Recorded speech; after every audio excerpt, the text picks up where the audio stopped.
लघु उत्तरीय प्रश्न क्रमांक पहला देखिए, अनुप्रस्थ तरंग और अनुदैर्ध्य तरंग में क्या अंतर है। ठीक है, यानी what is different between the transfer and longitudinal waves. हवा में ध्वनि तरंग किस प्रकार की तरंग है, हमें ये भी बताना है।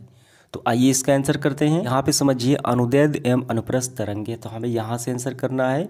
यदि तरंग संचरण के क्रम में तरंग के आगे बढ़ने के क्रम में माध्यम के कणों का कंपन तरंग संचरण की दिशा के समांतर होता है तो वैसी तरंग अनुदैर्ध्य तरंग यानी लॉन्गिट्यूडिनल वेव्स कही जाती है। ठीक है, जैसे हवा में ध्वनि तरंग।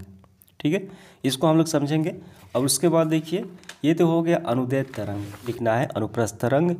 यदि माध्यम के कणों का कंपन तरंग संचरण की दिशा में लंबवत होता है, आगे बढ़ता है लेकिन लंबवत तरीके से, तो वैसी तरंग को हम कहते हैं ट्रांसवर्स वेव्स यानी अनुप्रस्थ तरंगे। प्रकाश तरंगे जो है वो अनुप्रस्थ तरंग के उदाहरण है। तो आप चाहे तो ये भी परिभाषा लिख सकते हैं, अनुदैर्ध्य तरंग इस प्रकार के तरंग में तरंग गति संपीड़न और विरलन के रूप में पैदा होती है और एक तरंग की रचना होती है। ठीक है, और ये जो तरंग होती हैं वो समांतर क्रम में आगे बढ़ती है। अभी हमने परिभाषा देखा। ठीक है, ये संपीड़न और विरलन तो क्यों होती है समांतर, लिए माध्यम की आवश्यकता होती है। तो हवा में जो हवा के कण होते हैं ध्वनि टकराती है और वो संपीड़न और विरलन यानी कंपित होती है, आगे पीछे कंपित होती है, तो वही संपीड़न और विरलन होती है। ठीक है, और ये आगे बढ़ती है यानी समांतर क्रम में इसे ऐसे आगे बढ़ती है, तो इसे अनुदैर्ध्य तरंग भी कहा जाता है। अब इसके बाद देखिए हमें लिखना है अब अनुप्रस्थ। अब इसके बाद अनुप्रस्थ तरंग है, जबकि अनुप्रस्थ तरंग में जिसमें माध्यम के कण अपनी माध्य स्थिति पर तरंग के संचरण की दिशा के लंबवत गति करते हैं। तो ये रहा, देखिए ये रहा बीच का माध्य स्थिति, तो ये ऊपर देखिए ये लंबवत, फिर नीचे आया जहाँ पे लंबवत, ये आयाम होता है। तो ऐसे ये गति करते हैं, आगे बढ़ते हैं। यहाँ पे देखिए ये लंबवत हो गया और ये आगे बढ़ते हैं। तो इस तरीके की जो तरंग कही जाती है वो अनुप्रस्थ कही जाती है। प्रकाश तरंगें अनुप्रस्थ तरंग के उदाहरण है। ये आपको दूसरा सवाल, तरंग दैर्ध्य की परिभाषा हमें करना है, इसके मात्रक को भी हमें लिखना है। आइए करते हैं। तो तरंग दैर्ध्य की परिभाषा हम यहाँ से करेंगे, किसी तरंग गति की वह न्यूनतम दूरी जिस पर किसी माध्यम का घनत्व या दाब आवृत्ति रूप में अपने मान की पुनरावृत्ति करता है, ठीक है, रिपीट करता है, तो वो कहलाता है तरंग का तरंग दैर्ध्य कही जाती है। आइए समझते हैं। तो तरंग दैर्ध्य में हमने परिभाषा अभी पढ़ा कि वो न्यूनतम दूरी जिसमें आवृत्ति के रूप में वो तरंग क्या करता है, अपने आप को रिपीट करता है। तो यहाँ से देखिए, यहाँ से चलना प्रारंभ किया, नीचे आ गया, फिर ऊपर आया, ठीक है, फिर वही ये रिपीट करेगा, तो ऐसे आगे बढ़ेगा। तो यहाँ पे ऊपर वाले को हम कहते हैं श्रृंग, ठीक है, और नीचे वाले को हम कहते हैं बीच की दूरी से गर्त कहा जाता है। तो यही बीच की जो लंबाई होती है, चाहे वो श्रृंग को लें चाहे वो गर्त को लें, तो वो कही जाती है क्या, तरंग दैर्ध्य, और इसे लैम्डा द्वारा सूचित किया जाता है। ठीक है, और इसका एसआई मात्रक क्या है, इसका एसआई मात्रक है मीटर। हमें ये भी बताना है, बस आपका आंसर हो गया। देखिए तीसरा सवाल क्या है, किसी ध्वनि तरंग की आवृत्ति, फ्रीक्वेंसी, आवर्तकाल, टाइम पीरियड और वेवलेंथ, ठीक है, और आयाम, एम्पलीट्यूड से आप क्या समझते, यानी हमें सबकी परिभाषा करनी है। आइए करते हैं। तो आपको काफ़ी ध्यान से समझना है। सबसे पहले आवृत्ति यानी फ्रीक्वेंसी क्या होती है, और सबको हम समझेंगे भी। पहले आपको लिखना है आवृत्ति की परिभाषा, किसी स्थान पर घनत्व का प्रति एकांक समय में दोलनों की संख्या को ध्वनि की आवृत्ति यानी फ्रीक्वेंसी कहा जाता है। तो आपको सीधे सीधे यही याद रखना है, तरंग के दोलनों की संख्या वो क्या कहलाती है, आवृत्ति कही जाती है। तो यहाँ पे समझिए, यहाँ पे दोलन कितने हैं, यहाँ से गया, ऊपर गया, फिर नीचे गया, एक दोलन, फिर ऊपर, फिर नीचे। यहाँ पे दोलनों की संख्या 2 है, 1 और 2। यहाँ पे कितने दोलन हैं, देखिए 1 2 3 4 5 6 7 8। तो ये इसकी आवृत्ति ज़्यादा हो गई और इसकी कम हो गई। तो यही दोलनों की संख्या प्रति एकांक समय में, इकाई समय में वो आवृत्ति कही जाती है। ये समझ में आ गया आपको। अब इसके बाद हमारा है आवर्तकाल यानी टाइम पीरियड की परिभाषा, किसी माध्यम में तरंग को एक दोलन पूरा करने में, एक चक्कर लगाने में जितना समय लगता है वो आवर्तकाल कहलाता है। तो अभी हमने देखा आवृत्ति क्या होती है, दोलनों की संख्या होती है। तो एक दोलन, ठीक है, यहाँ से ऐसे एक दोलन ऐसे पूरा करने में जितना समय लगता है वही तो आवर्तकाल कहलाता है, और इसे टी द्वारा निरूपित किया जाता है, ठीक है, कैपिटल टी द्वारा। अब इसके बाद देखिए क्या हमें करना है, तरंग दैर्ध्य की यानी वेवलेंथ की परिभाषा करनी है। तो वेवलेंथ की परिभाषा हम ऐसे करेंगे, किसी तरंग गति की वह न्यूनतम दूरी जिस पर किसी माध्यम का घनत्व आवर्ती रूप से अपने मान को पुनरावृत्ति करता है तरंगदैर्घ्य कहलाता है। ठीक है, जैसे ऐसे हमने देखा है, ऐसे गया फिर नीचे आया, ठीक है, ऊपर से नीचे फिर ऊपर से नीचे, तो ये बीच की दूरी, ठीक है, और ये नीचे वाली बीच की दूरी, यानी ये रिपीट करता है, ठीक है, तो वो कहलाता है तरंगदैर्घ्य, इसे लैम्ब्डा द्वारा निरूपित किया जाता है। अब इसके बाद आखिरी है आयाम यानी एम्पलीट्यूड की परिभाषा करनी है। तो आयाम लिखेंगे, कंपन करती वस्तु अपने माध्य स्थिति से जिस अधिकतम दूरी तक जाती है तो उसे आयाम कहा जाता है। आइए समझते हैं। तो यहाँ पे समझिए, ये हो गई तरंग की माध्य स्थिति यानी बीच की अवस्था, और यहाँ से जितनी दूरी होती है यही आयाम कही जाती है। तो ये देखिए, ये अधिक आयाम है, यानी इसकी ऊंचाई माध्य स्थिति से ज़्यादा है, ये अधिक आयाम हो गया। इसकी ऊंचाई यहाँ से कम है तो ये कम आयाम हो गया। तो आयाम आपको समझ में आ गया होगा। देखिए, ध्वनि की प्रबलता जो होती है वो आयाम पर डिपेंड करती है। ज़्यादा आयाम होगा तो वो प्रबल ध्वनि हो जाएगी, कम आयाम होगा वो मृद ध्वनि हो जाएगी। ये सब बाद में हम समझेंगे। इसके बाद देखिए चौथा सवाल, किसी ध्वनि की तीव्रता और प्रबलता में क्या अंतर है वो हमें बताना है। तो यहाँ पे हम ऐसे लिखेंगे, ध्वनि की तीव्रता, माध्यम में किसी बिंदु पर ध्वनि की तीव्रता उसके माध्यम के उस बिंदु पर एकांक क्षेत्र पर गुजरने वाली ऊर्जा का ये परिणाम होती है, यानी आवृत्ति भी ये डिपेंड करती है। और प्रबलता देखिए, जो ध्वनि की प्रबलता होती है वो आयाम पे डिपेंड करती है। ज़्यादा आयाम होगा तो वो प्रबल ध्वनि हो जाएगी। यानी दो अलग अलग चीज़ें हैं। ध्वनि की प्रबलता ध्वनि के लिए कानों के संवेदनशीलता का परिणाम की माप है। यह व्यक्तिनिष्ठ होती है, यानी दो ध्वनि एक ही समान तीव्रता की हो सकती है परंतु हम एक दूसरे की तुलना अधिक प्रबल ध्वनि के रूप में सुन सकते हैं। यानी एक प्रबल होती है और एक क्या होती है, मृदु होती है। तो हमारे कान इसके लिए अधिक संवेदनशील होते हैं, यानी हमारे कान ही ये बता सकते हैं।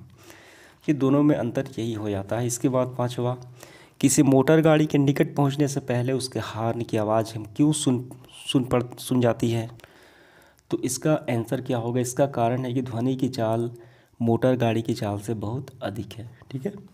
इसके बाद 6 नंबर, ध्वनि तरंग की प्रवृत्ति अनुदैर्ध्य क्यों होती है, इसका हमें कारण बताना है।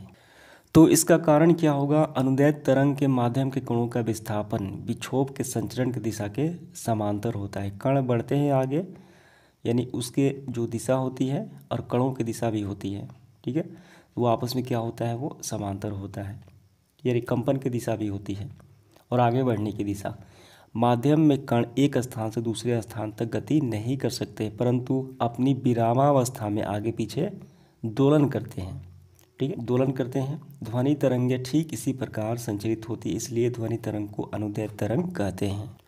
तो यहाँ पे आप देखेंगे कि ध्वनि तरंग जो है वो संपीड़न और विरलन, संपीड़न, ठीक है, और विरलन, और संपीड़न और विरलन, तो ऐसे ये कंपन करते हैं और इसका दिशा भी यही होती है, इसलिए क्या होते हैं, ये समांतर होते हैं। तो इसीलिए ध्वनि तरंग को अनुदैर्ध्य तरंग कहा जाता है। आइए 7वां देखते हैं। आपका एक मित्र एक अंधेरे कमरे में बैठा है, ध्वनि का कौन सा अभिलक्षण यानी गुण आपको कमरे के बाहर से ही उसकी आवाज़ पहचानने में मदद करता है।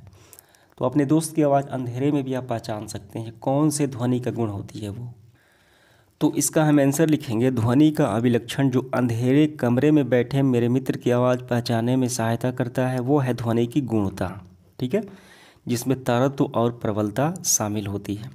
अधिक तारत्व वाली ध्वनि की आवृत्ति अधिक होगी और अधिक प्रबलता वाली ध्वनि का आयाम अधिक होगा, ठीक है, ये दोनों इसमें आते हैं गुणता में। तो आपका आंसर यही हो जाता है। तो आपको यही आंसर लिखना है।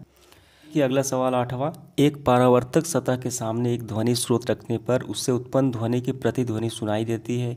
यदि ध्वनि स्रोत और परावर्तक सतह के बीच की दूरी नियत रहे तो किस दिन प्रतिध्वनि अधिक सुनाई पड़ेगी। तो इसका आंसर क्या होगा, जिस दिन ताप अधिक होगा उसी दिन। तो हमें ऐसे लिखना है, जिस दिन तापमान अधिक हो प्रतिध्वनि अधिक सुनाई देगी, क्योंकि गर्म दिन पर ध्वनि की चाल अधिक होती है, इसलिए गर्म दिन और ठंडे दिन की अपेक्षा प्रतिध्वनि शीघ्र सुनाई पड़ेगी। इसके बाद देखिए 9 नंबर सवाल, वैसे तो आकाश में तड़ित यानी बिजली की चमक तथा मेघ गर्जन साथ साथ उत्पन्न होती है, परंतु चमक पहले दिखाई पड़ती है और गर्जन यानी जो गरजने की आवाज़ है, साउंड है, वो बाद में सुनाई पड़ती है। तो इसका मुख्य कारण है जो बिजली की आवाज़ होती है प्रकाश की चाल अधिक होती है, ठीक है, वायु में, और ध्वनि की चाल कम होती है, इसीलिए। इसके बाद देखिए अगला सवाल 10वां, क्या ध्वनि परिवर्तन के उन्हीं नियमों का पालन करती है जिसका प्रकाश तरंगे करती है? उन नियमों को हमें लिखना है। तो इसका आंसर हमारा यही होगा, ध्वनि भी प्रकाश की तरह परिवर्तन के नियमों का पालन करती है। तो ये दो नियम निम्नलिखित हैं, ठीक है। आपतित ध्वनि, परिवर्तित ध्वनि और आपतन बिंदु से परिवर्तन सतह पर डाला गया अविलंब तीनों एक ही समतल में होते हैं। यानी ये जो तीनों हैं, यानी ये जो तीनों हैं, आपतित, ये परिवर्तित, ये आपतन बिन अविलंब, ये एक ही समतल में, यानी ये नीचे की तरफ ही हैं। अब इसके बाद आपतन कोण और परिवर्तन कोण क्या होते हैं? ये बराबर होते हैं, यानी ये वाले जो एंगल हैं आपस में क्या हैं? ये बराबर हैं, ठीक है। बस यही दो नियम होते हैं ध्वनि के परिवर्तन के। 11 नंबर, ध्वनि तरंगों के परिवर्तन के दो व्यवहारिक उपयोग हमें लिखना है। दो व्यवहारिक उपयोग, पहला है डॉक्टरी स्थलेस्कोप और दूसरा है हॉर्न, वेगुल, मेगाफोन और लाउड, यानी सब में, ये सम्मिलित रूप से, ये दो हो गए। 12 नंबर देखिए, प्रतिध्वनि यानी इच्चो किसे कहते हैं और यह कब सुनाई पड़ती है? तो ये रही प्रतिध्वनि की परिभाषा, किसी विस्तृत अवरोध से ध्वनि को परावर्तित होने से, ठीक है, उसे पुनः सुने जाने की घटना को ध्वनि की प्रतिध्वनि कहा जाता है। और ये कब सुनाई पड़ती है? तो हम यहाँ से करेंगे। प्रतिध्वनि स्पष्ट सुनने के लिए ध्वनि, ठीक है, ध्वनि का परिवर्तक करने की सतह, अर्थात परिवर्तक सतह जो होती है अश्रोता और सुने जाने वाला व्यक्ति के बीच कम से कम 11 मीटर की दूरी होनी चाहिए, तभी हम प्रतिध्वनि सुन सकते हैं, ठीक है। जैसे पहाड़ी दीवार आदि, बड़ा दीवार यानी बड़े कमरे का दीवार, ये समझ में आ गया। 13 नंबर देखिए, छोटे कमरे में प्रतिध्वनि क्यों नहीं सुनाई पड़ती है? तो इसका आंसर हम लिखेंगे, प्रतिध्वनि सुनने के लिए परावर्तक सतह और श्रोता के मध्य 11 मीटर की दूरी होनी चाहिए, अतः छोटे कमरे में परावर्तक सतह 11 मीटर से कम होती है, जिससे प्रतिध्वनि सुनाई नहीं पड़ती है, ठीक है। इसका कारण यही है। अब इसके बाद देखिए 14, श्रुति निवर्ध किसे कहा जाता है, इसका मान कितना होता है? तो इसका आंसर हम यहाँ से करेंगे, मनुष्य द्वारा सुनी गई ध्वनि का प्रभाव उसके मस्तिष्क में लगभग 1/15 सेकेंड रहता है, ठीक है, यानी सेकेंड का 15वां भाग, उसे श्रुति निवार्ध कहते हैं। तो इसका मान कितना होता है? 1/15 सेकेंड। इसके बाद देखिए 15, अनुरण से आप क्या समझते हैं? इसे किस प्रकार किया जाता है, इसे कम किया जाता है? तो इसका आंसर देखिए यहाँ से करना है हमें, बड़े सभा भवन या बड़े हॉल में उत्पन्न होने वाली ध्वनि, ठीक है, भवन की दीवारों में बार बार परिवर्तित होने के कारण तक बनी रहती है, यानी मूल ध्वनि समाप्त होने के बाद भी, जब तक यह अत्यधिक कम न हो जाए तो सुनाई ही नहीं देती जो मूल ध्वनि है। तो ध्वनि किसी बार बार परिवर्तित होने से ध्वनि निर्वार्ध होता है, जिसे अनुरण कहा जाता है, ठीक है। और इसे कम करने के लिए क्या करना चाहिए? हमें दीवार या छतों पर ऐसे पता, जैसे फाइबर बोर्ड, बड़े बड़े पर्दे हमें उसमें लगाना चाहिए। तो ये सारे कार्य करना चाहिए ताकि ध्वनि अवशोषण हो सके, ठीक है। ये पूरा आपको लिखना है। इसके बाद देखिए 16, पराश्रय तरंगों का उपयोग वस्तुओं को साफ करने में कैसे किया जाता है? तो इस तरीके से हम यहाँ पे लिखेंगे। इसके बाद 17 देखिए, कंसर्ट हॉल या बड़े सभा भवन के हॉल का या सभा भवन की छतें ऐसे वक्राकार क्यों होती है, उसका कारण बताना है। तो यहाँ पे देखिए, तो यहाँ से साउंड निकल रहा है और ये यहाँ पे टकराता है, तो ऐसे श्रोता के पास चला गया, यानी श्रोता को अच्छे से सुनाई देने के लिए, सुनने में कोई कठिनाई ना हो, कठिनाई दूर करने के लिए इसे वक्राकार छत्र बनाया जाता है।